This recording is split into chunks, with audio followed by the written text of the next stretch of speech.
بسم اللہ الرحمن الرحیم۔ آج جو وقوع ہوا وہ اس لیے ہوا کہ خان صاحب کے کیس سے توجہ ہٹائی جائے۔ آپ نے بالکل توجہ نہیں ہٹانی۔ آج جو ہوا وہ میں بعد میں بتاؤں گا، پہلے خان صاحب کے حوالے سے بات کروں گا۔ ہم باہر استدعا کر رہے تھے کہ جناب خان صاحب کا کیس جو ہے فکس کر کے اس کے اوپر فیصلہ دیا جائے۔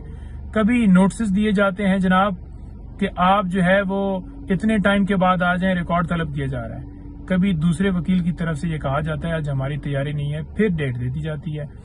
کبھی یہ کہا جاتا ہے کہ وکیل صاحب بیمار ہیں، پھر ڈیٹ دے دی جاتی ہے۔ اور آج آپ دیکھ لیں کہ آج جمعہ ہے، ہفتہ اتوار، 3 دن کی ڈیٹ دے دی گئی۔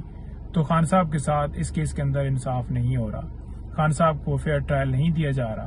نیچے آپ دیکھ لیں کہ ٹرائل جتنی جلدی میں چلا ہے، ایک دن جب ہم پیش بھی ہوئے ہیں اور ہمارے آرگومنٹس نہیں سنے گئے، جب ہم کہہ رہے ہیں کہ ہم کرنا چاہتے ہیں اور 12:30 بجے فیصلہ دے کے اگلے 10 منٹ میں گرفتار کر لیا گیا ہے۔ اور آپ اوپر دیکھ لیں کہ کس طرح سے اس کیس کے اندر جو ہے ڈیلے جان بوجھ کر کیا جا رہا ہے۔ دوسری آپ کو یہ بتاؤں گا کہ جب ہم کورٹ سے نکلے ہیں، لفٹ میں گئے ہیں تو لفٹ فوراً سے بند ہو گئی۔ لفٹ کی جو لائٹ ہے وہ بھی اندر بند ہو گئی، نہ اندر ہوا آ رہی تھی نہ اندر لائٹ تھی۔ 10-12 لوگ 15 لوگ وہاں پر اندر موجود تھے۔ کچھ جو ہے وہ صحافی حضرات تھے، کھوسا صاحب تھے، علی جاد بوٹر صاحب تھے، اور کچھ دوست تھے جو اندر موجود تھے، وکیل سلمان وغیرہ۔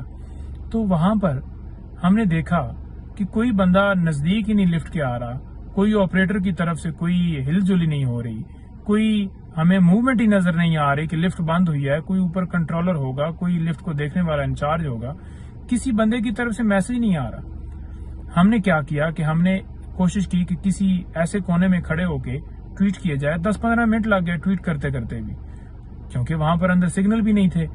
تو بڑی مشکل سے 1-2 لوگوں کی بات ہوئی اور ہم نے انتظامیہ سے رابطہ کیا۔ میں نے بھی پھر فون میرا ملا، جس ایک کونے کے اندر جب کھڑے ہوئے ہیں سگنل آئے تو میں نے کہا جی کہ یہ لفٹ بند ہو گئی ہے، آپ جو ہے لفٹ کو چلوائیں۔ پھر رابطہ کرنے کی کوشش کی گئی لیکن کوئی بندہ آ ہی نہیں رہا تھا، اور ہم تقریباً آدھا پونا گھنٹہ یوں ہی اندر کھڑے رہے ہیں، کوئی بندہ امداد کے لیے نہیں آیا۔ لیکن آپ کو میں واضح کہنا چاہتا ہوں، ہمیں انہوں نے آج 1 گھنٹہ اندر رکھا، کوئی فرق نہیں پڑتا۔ ہمیں سفوکیشن ہوئی، جو ہوا، پسینے آئے یا ہم نے کلمہ پڑھا، جو بھی کیا، ہمیں اس سے کوئی فرق نہیں پڑتا۔ وکالت نہ یہ چھڑوا سکتے ہیں عمران خان کی، نہ عمران خان کا ساتھ چھڑوا سکتے ہیں۔ ہم بالکل پوری ٹیم جو ہے خان صاحب کے ساتھ کھڑے ہیں، قائم ہیں۔ ہمارا صرف یہ کی مطالبہ تھا اندر بھی کہ 16 مہینے سے ملک جو ہے، آج ہم تو یہ چند لمحوں کے لیے سفوکیشن فیل کر رہے ہیں، 16 مہینے سے ملک جو ہے یہ سفوکیشن فیل کر رہا ہے۔ اور اس ملک کو، جس کے اندر جو آئین ہے وہ معطل ہو چکا ہے، ملک بے آئین ہو چکا ہے، اس ملک کے اندر آئین بحال کیا جائے، قانون آئین کی بالادستی ہونی چاہیے، اور اس ملک کے اوپر، اس عوام کے اوپر ظلم نہ کیا جائے، انصاف ہونا چاہیے، رول آف لا ہونا چاہیے۔ کوئی فرق نہیں پڑتا، ہماری جان حاضر ہے خان صاحب کے لیے۔ وکالت تو چھوٹی چیز ہے، ہم ہر وقت جو ہے وہ جان ہتھیلی پہ رکھ کر خان صاحب کا ساتھ دے رہے ہوتے ہیں اور ان کے ساتھ کھڑے ہیں، اور انشاءاللہ مرتے دم تک ساتھ رہیں گے۔ بہت شکریہ۔